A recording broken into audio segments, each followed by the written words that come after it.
We're all shopping for essentials online these days, and now you can get rewarded for it. With the Bank of America Cash Rewards credit card, you can choose to earn 3% cash back on online shopping essentials. The essentials have never felt more rewarding. Visit bankofamerica.com/more rewarding to apply now. Copyright 2020 Bank of America Corporation.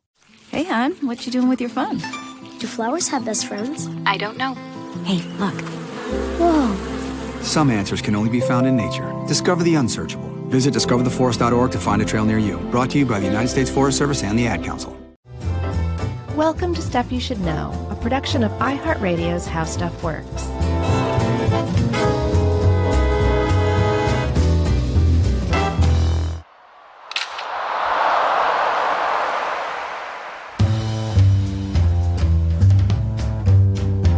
Hey, and welcome to the podcast. I'm Josh Clark. There's Charles W. Chuck Bryan over there, and Jerry, too. I gotta mention Jerry.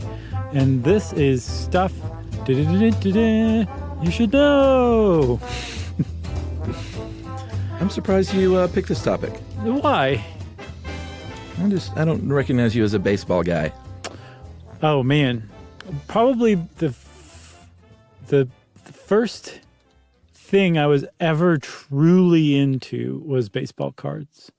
Like getting the newest edition of like the Beckett's price guide was like one of my, like the highlights of my month whenever. Really? Yeah, for a few years I was super into baseball cards. What's funny is like I'd watch baseball here or there, but it was baseball cards in particular I really cared about. But yeah. Oh, so you didn't really watch baseball? No, not really. Interesting. But I really loved baseball cards. Like I wasn't like, oh, I hate baseball, but I love baseball cards. I wasn't like complicated, complex like that. It was just I didn't watch. I liked baseball cards more than I liked baseball itself. That's all. I gotcha. Were you a Roberto Clemente fan? Well, I mean, he was playing his final years when I was being born, so I was not a fan, but I grew up, obviously a Braves fan, but in the mid-1970s when I first started being a baseball fan, the Pittsburgh Pirates had a couple of really good teams, and he was not long gone before those years, so his aura was still sort of ever present when I first started watching baseball and the Pirates, when they had those great, awful stovetop flat caps. Oh, I love those things. But yeah, on their own, just as an article of fashion, they're horrid. But they were so unique and different too, you know? Yeah, I mean they rank among the worst uniforms, but all right, they're just very 70s. So yeah, they are super 70s, which I think is why I love them. The 70s. I mean, I think they were a throwback to the old days, so that was the original. Oh, is that right? Version, but yeah, I don't think they like invented those caps. I think like some of the early baseball caps might have been flat like that. I might be wrong though. I did not know that. I think the Astros had the best 70s uniform of all, though. They rank as one of the worst too. Oh, you're crazy. You have terrible taste in the 70s. I'm just talking about if you look up articles like worst baseball uniforms ever, those are the ones that are listed. Okay, well then you're not crazy, but whoever's writing those articles is crazy. But yeah, I assume you're talking about the orange shooting star in stripes. Yeah, with like red and blue. It's very pretty. Okay, so anyway, we're not talking about fashion or uniforms or anything like that, although this is not at all surprising that we even started on this. We're talking about one particular player who wore that funny-looking Pirates hat, Roberto Clemente, who was He actually never wore that hat, so... Well, then what are we even doing here? That came along after him. What's the point of even doing this episode then, if he never wore that hat? I'm just trying to keep Pittsburgh people from emailing us in anger. I appreciate that, Chuck. I appreciate it. So we are talking about a Pittsburgh Pirate, Roberto Clemente, and I knew of him. I was aware of him. I know that he's one of the all-time greats. I hadn't seen many plays of his, but you can't be into baseball and not know about Roberto Clemente. But I definitely didn't know nearly as much about him as I do now, thanks to this help from Ruse, who apparently was raised a Pittsburgh Pirates fan. So he had plenty of good things to say about Roberto Clemente. Yeah, I think maybe we should tick off a few of these career stats just to give you an idea of who we're talking about here. Lifetime batting average of .317, which if you don't know anything about baseball, and you think a success rate of 30% is terrible. It is in almost everything else in life. But in baseball, that means you're a Hall of Famer. That's how hard it is to hit a baseball. Right. I was going to say it really goes to show how difficult hitting baseballs in the major leagues are, you know? Yeah, you hit 3 out of 10 and you're great. I think I've said that before on the show, but he got 12 Gold Gloves in the right field, led the league in batting, the National League, that is, 4 different times, 2 World Series championships, MVP 1966, MVP of the World Series in 71, where he batted .414, which is just crazy good. I think 16-time All-Star. Just really just an amazing career, and obviously instant Hall of Fame career. Yeah, and he was really well known for his arm. Like, he would throw people out at home from right field. From the outfield, he could throw without a bounce. He could throw all the way in and beat a runner to third or to home, which is just amazing. And it was one of the things that really got people excited about him and watching him play. But, like, if you look at just his stats, especially taken individually, like, he was a great player and one of the all-time greats, but statistically speaking, it doesn't necessarily show up. Like, there's plenty of people who have better stats, but one of the things that made Roberto Clemente such an amazing baseball player is he was one of the true, what are called complete players, or a 5-tool player, where he could run, he could throw, he could bat, he could field, and like, I keep forgetting what the 5th one is, but he could like sell Cracker Jacks in the stand like nobody's business as well. You got an actual baseball guy on the other end of the call here, you know. Who? Me. Oh, okay. Well, Mr. Baseball Guy, if it's not selling Cracker Jacks, what's the 5th tool? Use me at your disposal. It's hit for power and hit for average. So there's 2 hittings. That's well, whoever knows that? Nobody knows that. You can't just use the same thing twice and call it 5 tools.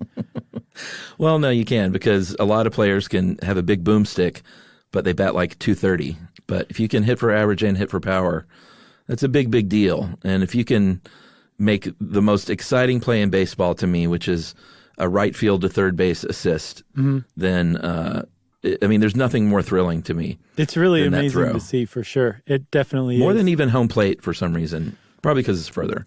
One of the other things that I think people loved about Roberto Clemente, and I think that made him such a true baseball player in a lot of people's eyes, at least in mine, but he was very well known for going after pitches that other people would have taken as a ball. Clear balls, well, high and outside, high and inside, low and whatever. And he would go after them, and he would hit them a lot of the time, which is one reason why his batting average was so high, because he would go after those pitches that other people would just let go by. And then in hitting them, he would send them into places where you wouldn't expect him, being a right-handed batter, to hit. So he could get to base pretty frequently too. He also was a fast runner, but he ran like he was out of his mind completely. Yeah, it's pretty fun to see him run. He would hit pitch outs, which, if you, like I said, if you don't know baseball, a pitch out is when there's somebody on first base and the catcher signals to the pitcher right before they throw that the guy on first is going to steal second. So they throw it completely out of the strike zone such that the catcher can stand up and catch it to make the throw to second, and that's called a pitch out. It's not even a real pitch. And he would swing and hit pitch outs, which is that's awesome. No one does that. It's unheard of. It's crazy. Yeah, that is crazy. So suffice to say that Roberto Clemente is one of the great baseball players of all time because he had it all. But he was also, it turns out, a really great human being in a lot of ways too. He was an activist for civil rights during the civil rights era. And he was also a humanitarian, as we'll see. Like, he really cared about other people, and especially the plight of people who were less fortunate than him, because he had came from less fortunate circumstances to begin with, and he never forgot it. Like, he was genuinely one of those guys who never let his fame get to his head. In the ways that he let his fame get to his head was in, say, animosity toward the sporting press, or saying, like, you guys aren't giving me enough credit for being what a great player I am. That was separate. That was different. When it came to people outside of baseball, just everyday people, he was friends with those people throughout his whole career and life. Yes, and that is why Major League Baseball has honored him with the Roberto Clemente Award every year, which is given to the player that they feel best represents the humanitarian and philanthropic side of the game, or outside the game, rather. So, Right. quite an honor to have an award named after you.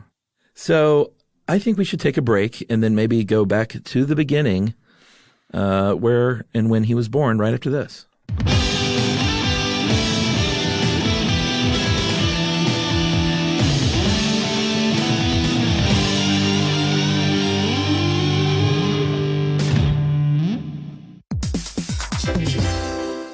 Hey, Chuck, did you know that McDonald's, which you tend to think of as a pretty huge global restaurant, is actually a local one too? That's right. Each McDonald's is owned and operated by people who live where that McDonald's is. When you eat at McDonald's, you're actually supporting American businesses, maybe even your own neighbor's business. Yeah, you're also supporting farmers, and you're also supporting the Ronald McDonald House Charities. And Ronald McDonald House Charities give families with sick kids a home away from home when they have to travel far for the care that they need, which is a pretty great charity, if I do say so myself. Yeah, they've done great work over the years. And the franchisees also care about their community. They give back by helping first responders. They have a program called Thank You Meal Program, which provides free food for essential healthcare workers and first responders. And when you own and operate a McDonald's, you make a promise to serve the community where you do business. And that's what those franchisees do every day. Which is why they say, Chuck, McDonald's serving here.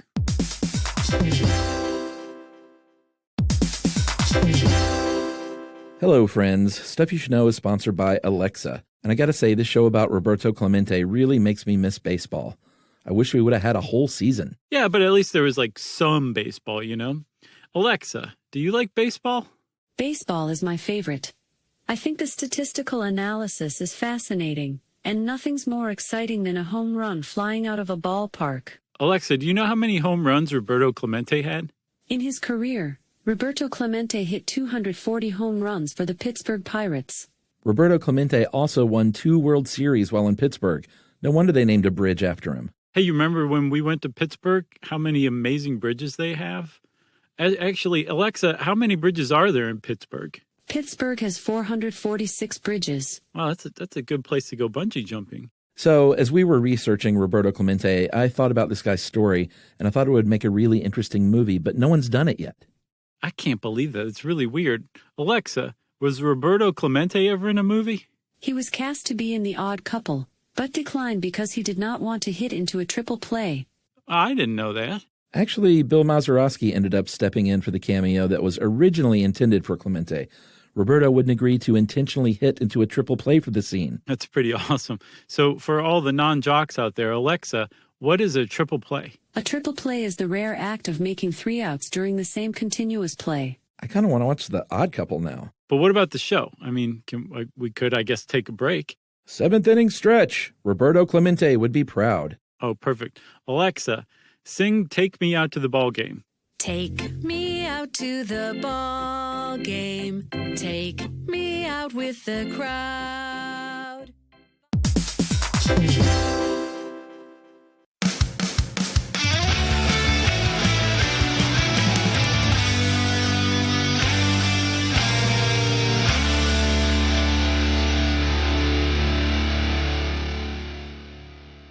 Alrighty, so Clemente was born in Puerto Rico. He's born in a little town called Carolina. Yeah.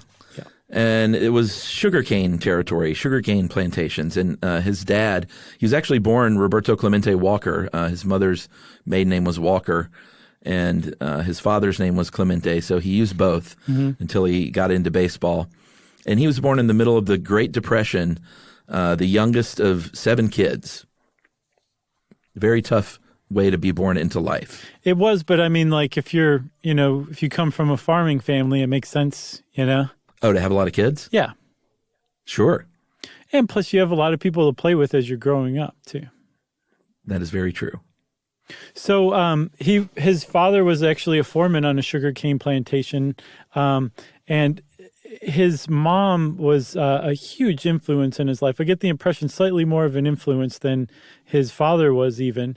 But one of the things that she had hoped for her son was that he would become, he would study engineering. I'm not sure why, but she wanted him to become an engineer. And he said, yeah, but I really like playing baseball, like to the point where he and his brothers and his friends would make baseballs out of whatever was handy. Like they would put like stones in a sock. They would wad up paper, tape, whatever they could get their hands on and use whatever they could for a bat. And they would play baseball. And then as they got a little older and started to start playing in school, they had actual equipment to play with, and they would just play constantly. I read he had 10 home runs once in a game that started at 11 a.m. and ended after 6 because they just kept playing and playing and playing. Like that's all he wanted to do was play baseball. And one of the reasons why is because he was really, really good at it from a very young age. Yeah, I think I have a theory about Caribbean players that they develop so well because so many of them don't have the right gear growing up, and especially back then. Because if you're out there with a broomstick and a bottle cap, imagine what that does for your hand-eye coordination to when you have like a real barrel of a baseball bat and a baseball. Mm-hmm. Like it's no wonder that he could hit anything. If you're growing up hitting bottle caps, and this wasn't just him, so many Dominican and Puerto Rican and Cuban and now just all over the place in the Caribbean players are coming up. And they, I think they make do with less as children. Yeah. And that really hones their skills in ways that, and it, there's a baseball problem in America, period. Like that far fewer kids are growing up playing baseball now, and there's far fewer American baseball players now as a result. So one other reason Chucky was super into baseball was because the whole island of Puerto Rico was into baseball at the time. Like it had been exported a couple decades before he was born from Cuba to Puerto Rico. And then also by the time he was playing, the Puerto Rican baseball leagues had really developed into something substantial, and they played their season in the winter. So if you were an American ball player, you could play in your off season down in the Caribbean, specifically in Puerto Rico, among other places. But Puerto Rico is a really attractive place to play because they were so into it. There were so many teams and so many good players already down there. But still is. Yeah. But one of the ways that it developed was from especially Negro League players making their way down there in the off season to play. I believe Roberto Clemente actually played a season with Willie Mays himself. And Willie Mays had just led the New York Giants to win the World Series, and a couple months later he was down in Puerto Rico playing during the winter leagues, because that's just what you did when you really wanted to play baseball. You go down to the Caribbean in the wintertime. Yeah, it's something that still happens, and it's mainly what you see now is younger players play winter ball in Puerto Rico to just hone their skills and to get better. It's not something you see a lot of veterans doing. That's why it's pretty remarkable, and I think shows the love of his country in the game. Yeah. That Clemente played winter ball like every year through his career. Yeah, one of the reasons I saw that he did that was because he knew that most of the people who lived in Puerto Rico wouldn't be able to afford to go up to the States to watch him play, and he wanted for them to be able to see him play. So he played every year.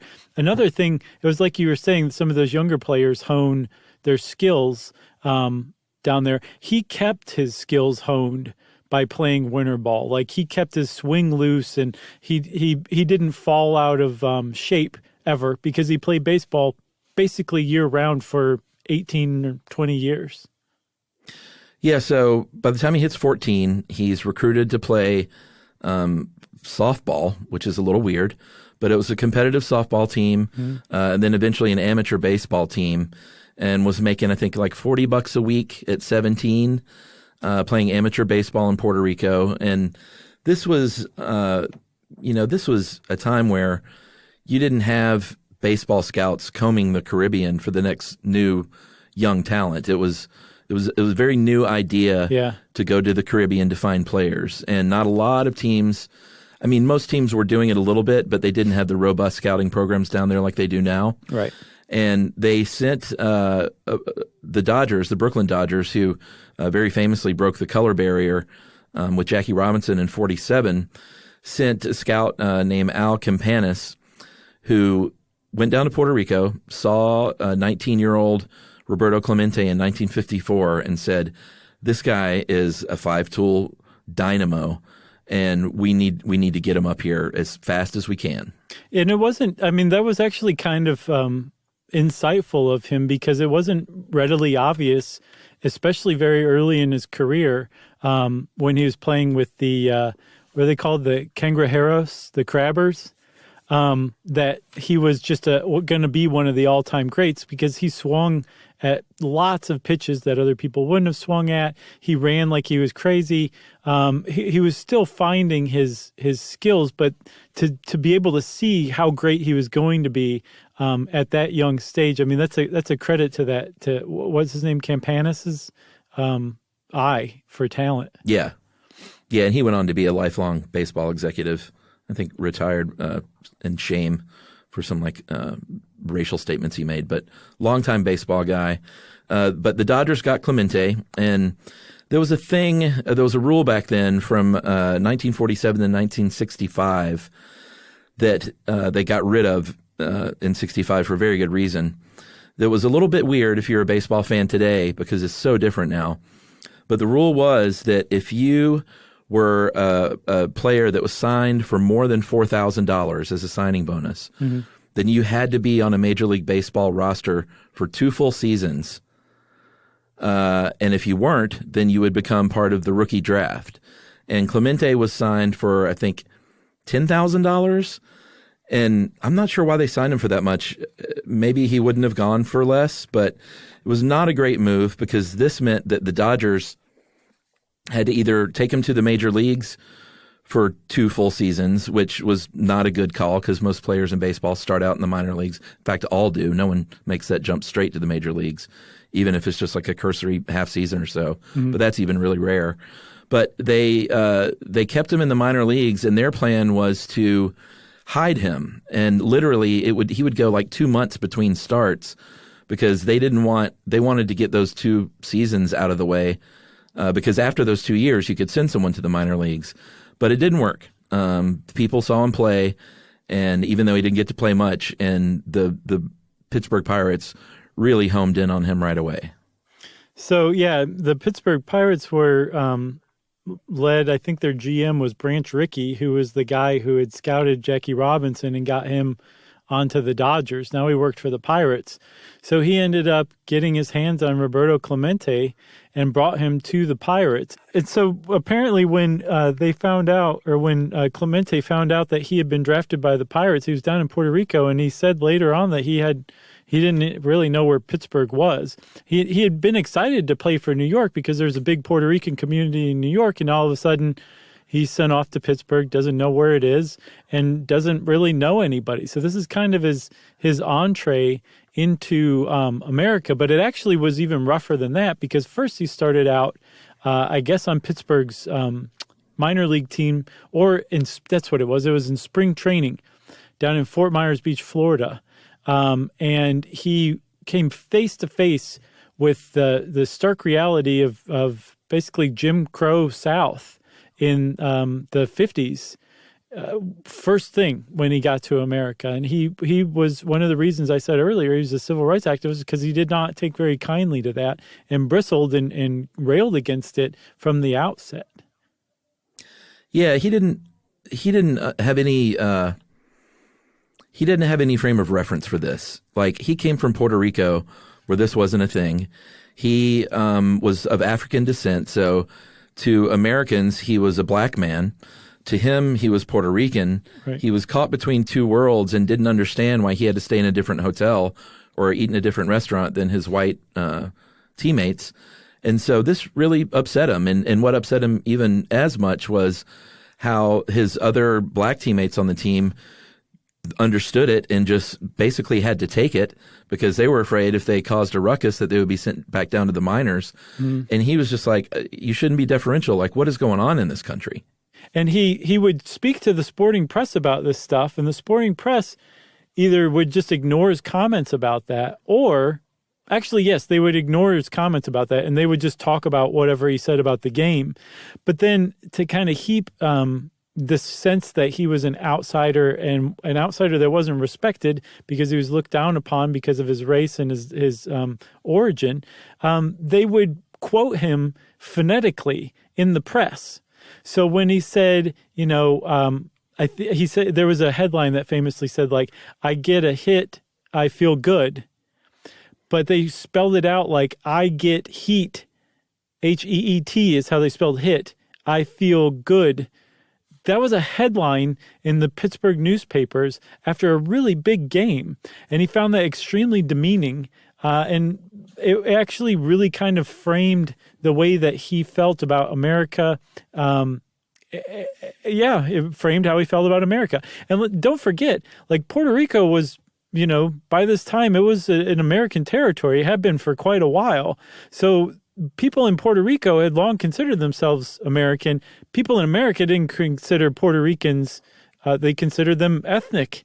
And Roberto Clemente was treated just like any other person from Puerto Rico, which was not very well back then. Yeah, so his reputation started to develop as a loner, as a very moody player. The Pirates were a really bad team. I don't think we mentioned that at the time. Just terrible, like one of the worst teams in baseball. He didn't catch on in his first few years there either. I think in his first 5 seasons, he only hit over 300 one time. And a lot of this was due to injury. He had a car accident that hurt his back, so his back was all jacked up for a while. He had other, injuries along the way, and he wasn't shy about talking about it. He would complain to the manager, he complained to the press about his injuries, and this baseball's still kind of this way, or most sports are actually, is you kind of don't take that stuff public.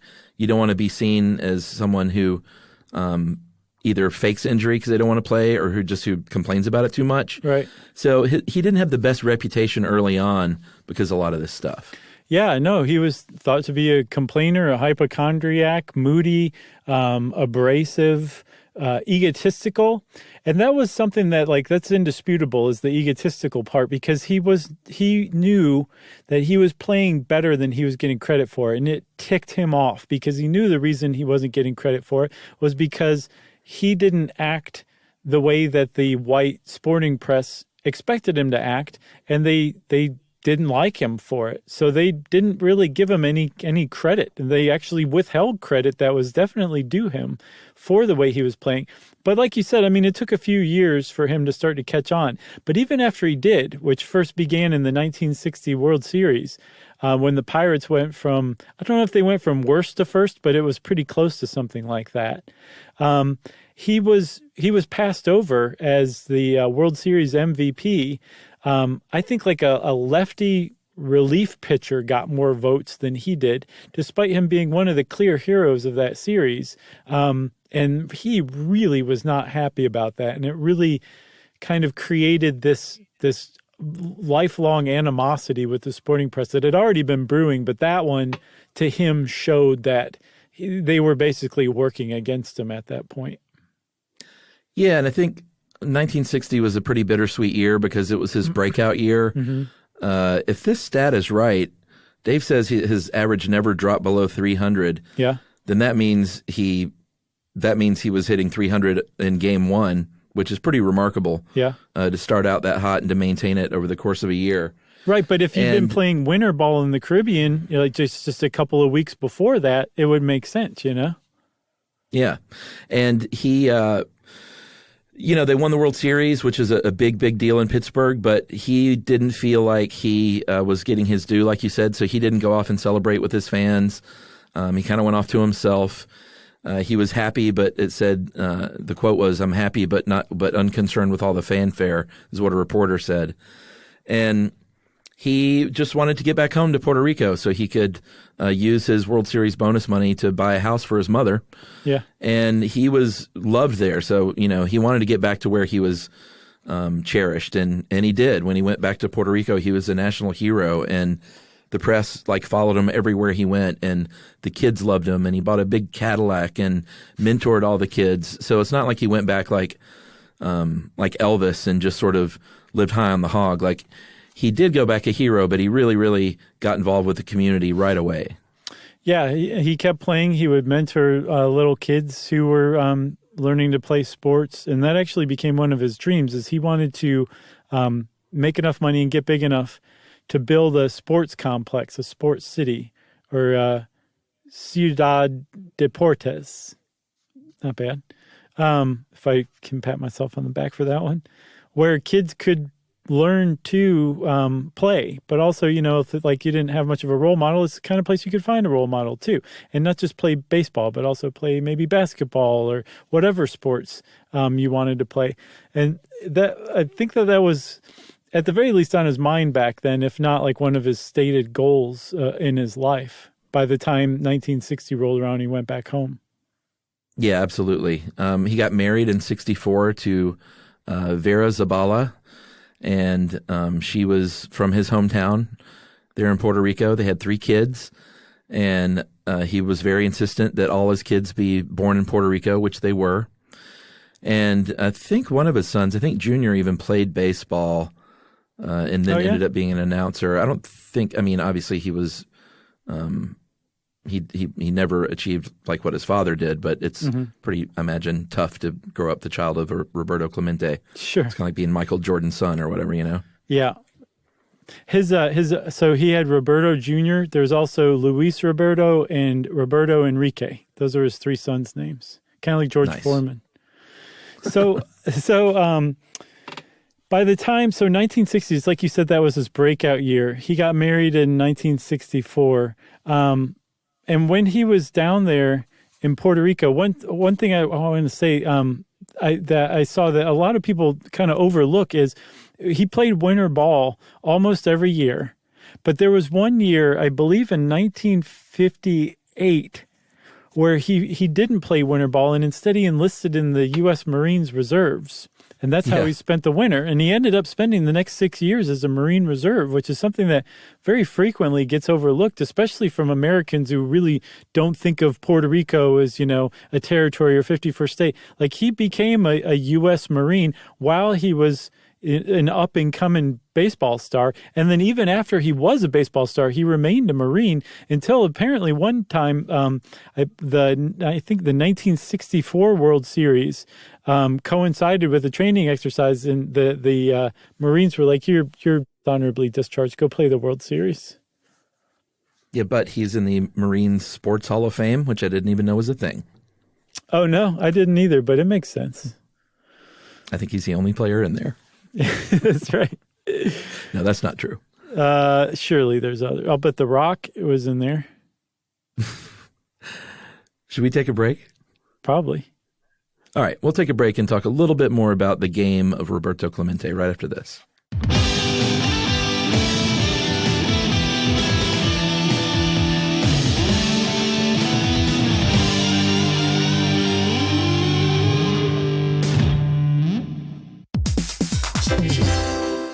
My friend, more than 75% of identity theft victims who had accounts opened in their name did not find out they had been victimized from their bank or their credit card company. Yeah, so don't be one of the 75% who didn't check more places identity theft could be hiding. Get Lifelock identity theft protection. That's right. Lifelock sees certain threats you could miss if you're only monitoring your credit and bank statements, and they'll alert you if they find something that could be suspicious. Yeah, plus, if you become a victim of identity theft, a U.S.-based identity restoration specialist dedicated to your case will work to fix it. No one can prevent all identity theft or monitor all transactions at all businesses, but LifeLock can help protect your personal information. That's right. So join now and save up to 25% off your first year just by going to lifelock.com/stuff. That is lifelock.com/STUFF for 25% off.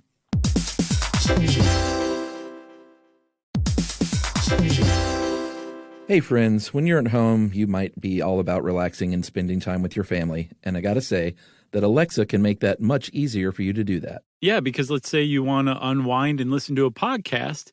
She's always there with a good recommendation.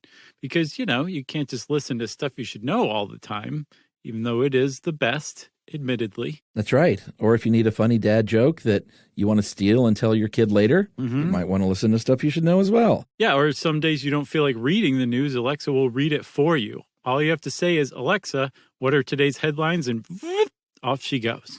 That's right. You may not even realize what you did before Alexa came along. Oh, I can tell you, people manage their own calendars and shopping lists. We don't want to have to do that again. It's not like we're lazy. It's just that Alexa is a lot more organized than we are. That's right. Life with Alexa is the best because she provides balance and accountability, meaning she reminds you to do stuff that you might otherwise push off another day or even another week, like calling your parents or working out. All you have to do is say, Alexa, remind me to work out tomorrow at 7 a.m., and she does. With Alexa, a voice is all you need.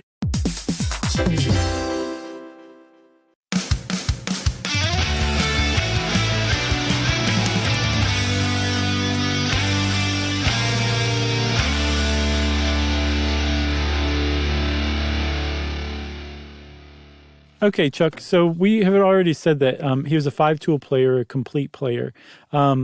And I mean, you I think have an understanding of what made his play so amazing. So what made his play so amazing? I'm laying on my baseball resource. Well, I mean, he was built for the game. He never lifted weights in his life, but he was sort of a perfectly chiseled specimen of a baseball player. Very, very handsome, which has nothing to do with being a good baseball player, but doesn't hurt. Just thought I'd throw that in. It moves those Cracker Jacks. It sure does. So he was just very fluid. Like, aside from his base running, like you mentioned earlier, it was kind of crazy. I think one sports reporter said it looked more like he was fleeing than running. You'd have to see him run. He just, all of his limbs were kind of just swinging, and it wasn't the most graceful run, which is weird because he was a very fluid and graceful player. Yeah. And those 5 tools, he was known most for his outfield arm, and I think he led the league in outfield assists 5 or 6 years in a row, or maybe not in a row, but 5 or 6 seasons. And he was fearless. He was sort of like Willie Mays in that he would go after these outfield hits with reckless abandon, like just run right into the wall to try and get a home run ball from going over. Or, like I said, throwing out those players from right field to third base, which is just a very, very tough thing to do. And this was like before padded walls, or at the very least, they didn't have them in a lot of the places he played because he would get like stitches or, really mess up his shoulder or something like that. And don't forget, he's also playing through a spinal injury from that car wreck. And yet this guy's throwing like people out at third base from right field, or running for an infield grand slam. I mean, just doing crazy stuff despite these chronic injuries that he's been accumulating. And I read somewhere that he credits his mother with his arm. He was a javelin thrower. Yeah, he was a javelin thrower in high school. And that really kind of helps you develop all of the same muscles that you need to throw something like a baseball from right field to third base or home. But he still said, yeah, I threw the javelin. That definitely surely helped. But I got my arm from my mom. She can throw from second base to home plate with something on it still when it gets there. So he said he got his arm from his mom, which I thought was pretty sweet. Nice. I love it. And, off the field is why he got the award named after him. He would mentor, because he was one of the first Latin American stars, he would mentor anybody that came through, especially through the Pirates organization. But he would reach out to players on other teams that were from the Caribbean to try and pave their way a little more smoothly. When he would go to different cities, he would go to visit kids in the hospital, basically every city they visited. He would mentor these players. He would this great story about the friendship he developed. This is a good find by Dave about Carol Brezovic. I'm not sure how you pronounce it. But she was a Phillies fan and a teenager and was hanging out after a game looking for autographs and saw a little crowd around Clemente but didn't really know who he was because he was playing for the Pirates. And she was taking Spanish in high school, so after she got her signature, she kind of let out a very shy muchas gracias. And he just lit up and started talking to her in Spanish, and she was like, oh, I don't understand. So he switched to English, and they ended up talking in the parking lot, such that he and his fellow teammate that were there missed the bus back to the airport. And so her dad had to drive them, and he was a big-time Phillies fan. And if you know anything about Phillies fans, he was probably not happy about this, but he had to drive 2 Pittsburgh Pirates to the airport, and he and his daughter struck up a real, genuine, lifelong friendship. Right, and like she was a little sister figure to him. So was her mom as well. He kind of adopted them both as sisters because he had a sister. He had one sister out of his siblings, and she had died in an accident when he was young. And so this girl just kind of struck him in just the right way, and her mom as well. And so he adopted basically her whole family. He had them out to, I think, the next away game in New York that they played. He invited the whole family out, put them up in the Pirates Hotel, took them out to dinner afterward. And then as their friendship continued, he and his wife had little Carol down for Christmas in Puerto Rico one year. So, yeah, this is like just this random girl. He wasn't even a Pittsburgh Pirates fan, and he became basically lifelong friends with her and her family. Yeah, and I think it speaks to the man he was, because it was a time in America where just to hear an American girl say muchas gracias, it seems very throwaway today because so many people have learned Spanish and it's taught in all the schools. But back then it was a big deal that this little girl said 2 words of Spanish to him, and that was all it took. And right. Just really, really very pure, sweet story. I love it. Yeah, and the fact that he was, out there signing autographs was apparently pretty standard for him, too. He was known to be like the kind of guy who he stuck around to sign every autograph that was asked of him of all the kids. So he was a pretty good guy. And so that's what it makes it kind of rewarding then that he finally started to get the recognition that he had long sought, that he felt like he definitely deserved. And one of the other things, too, is it's easy to point to Roberto Clemente and be like, look at how egotistical the guy was. He knew he was a great player and he wanted respect for it. To him, he represented Puerto Rico and the Puerto Rican people, and he wanted respect not just for himself, but for them as well. Like if he could gain respect, other Puerto Rican people would gain respect by proxy. And so I think that's why that was one of the reasons why it was so important to him, not just because he wanted adulation and respect. He wanted it for all Puerto Ricans as well. And he was like a vessel for that kind of thing. So finally, when it finally came around in 1966, he actually started to loosen up. He became known as less moody. He bonded with his players a little more because he played all 18 seasons in the Pirates. He was a Pirate through and through. But he was voted as the National League MVP in 1966, and apparently that was a huge turning point for him and his relationship with America and baseball. Yeah, it was a big deal. And, in 1971 is when he went to his second World Series. Great World Series. The year I was born, I remember it well. They were the underdog against the Orioles, who were a really, really good team at the time. And it went to a 7th game, just like that Yankees game did. And he got he hit in all 7 games, hit safely in all 7 games, which is a really huge accomplishment. Mm-hmm. And hit a 4th inning home run in Game 7 that gave them the lead. Basically the go-ahead home run. And they ended up winning that World Series. He was named MVP, like I said earlier, after batting .414 in the series and batting .341 for the season. And this time he was really, really involved in the celebration. And like you said, since '66 had warmed to baseball, to the writers a little bit more, and definitely to his teammates. Right. So it was like a really great way to end the career. And that wasn't the end of his career. He played another season, the 1972 season. And the Pirates got all the way to the NL East Conference. I think they made it past I don't remember who they made it past, but they faced the Reds and lost to the Reds for the NL title to move on to the World Series. But they got pretty far. It was a pretty respectable season. And in that season, he got his last hit. He had 3,000 hits on the nose. He was only the 11th player in baseball history to reach that milestone. And he was the first Latin American player to reach that milestone, which was a huge accomplishment for him as well. But there's also something really great about it, just such an even number, 3,000 hits. And he got that 3,000th hit in the regular season. They didn't make it to the World Series that year, but he went back down to Puerto Rico basically immediately after the season to go play winter ball again. That's right. He had distinction of managing an all-star team down there in the Amateur Baseball World Series tournament, which was held in Nicaragua that year. And he really, really fell for the people of Nicaragua. And very tragically, in December of that year, a big earthquake struck, killed 7,000 people and left about 250,000 homeless. And he really wanted to get involved. His heart was broken. He had met so many great people in Nicaragua and wanted to get involved and help them out, and personally organized a relief mission there, raising $150,000 by going door to door to purchase food, 26 tons of food and clothing and medicine.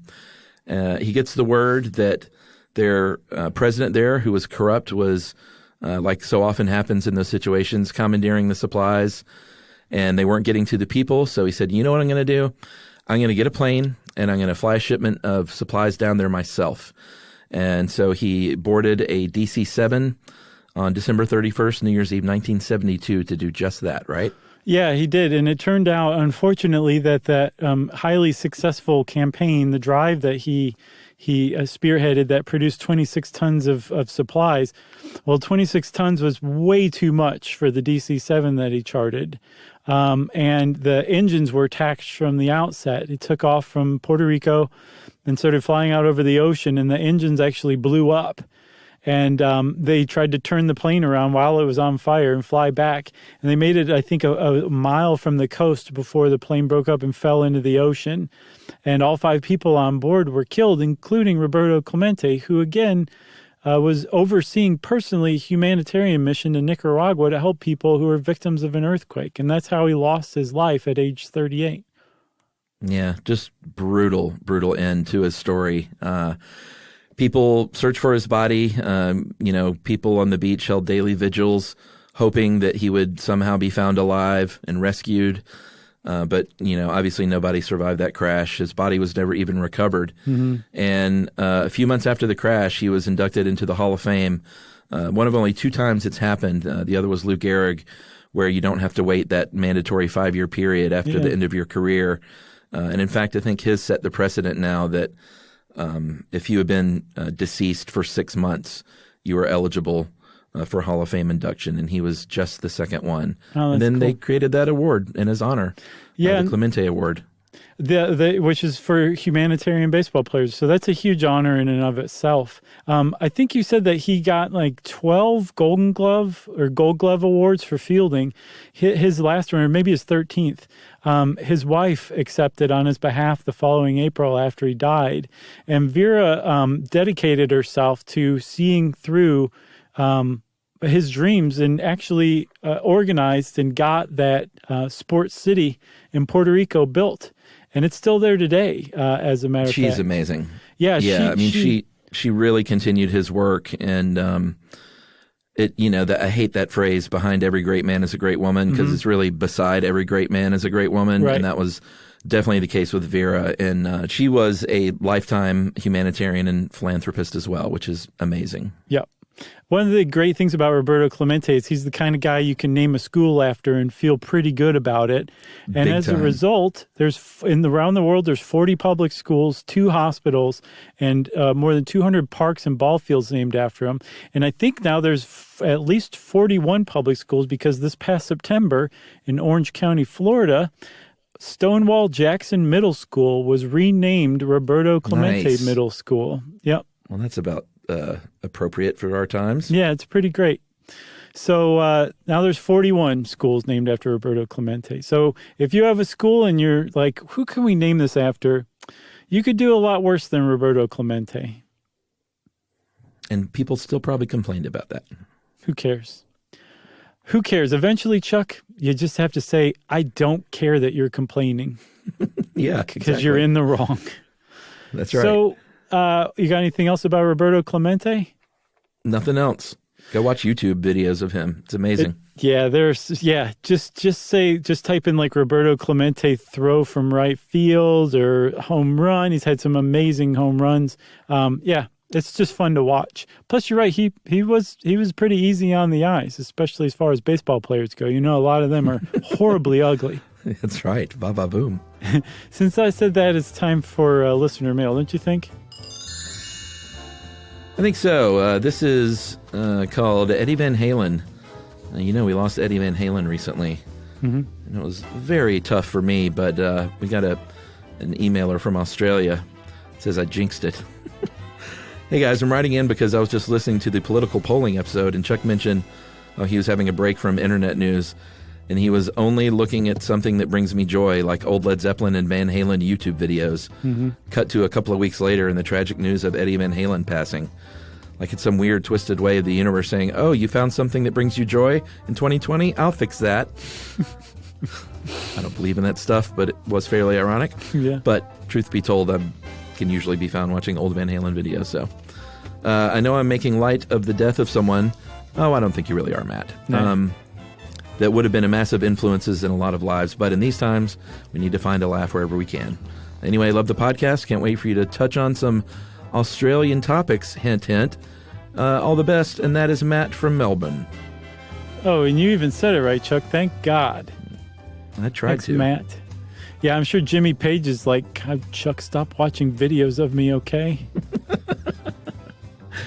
Well, if you want to be like Matt from Melbourne, who is awesome just for being from Melbourne, because we've been to Melbourne, and Melbourne is a pretty great place.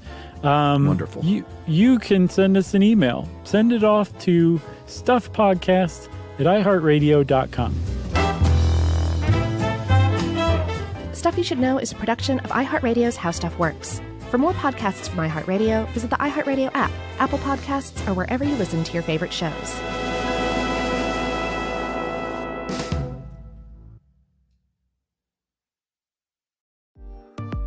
I'm Shonda Rhimes. If you've watched Grey's Anatomy or any of my TV shows, then you know I love to tell a good story. Well, now there's Shondaland Audio. We've partnered with iHeartRadio to launch a slate of great podcasts. You can listen to the first 4 right now. Katie's Crib, Criminalia, Go Ask Allie, and You Down. And we have so much more coming your way. We can't wait for you to hear it all. Welcome to Shondaland Audio. Listen to all the new Shondaland Audio shows on Apple Podcasts.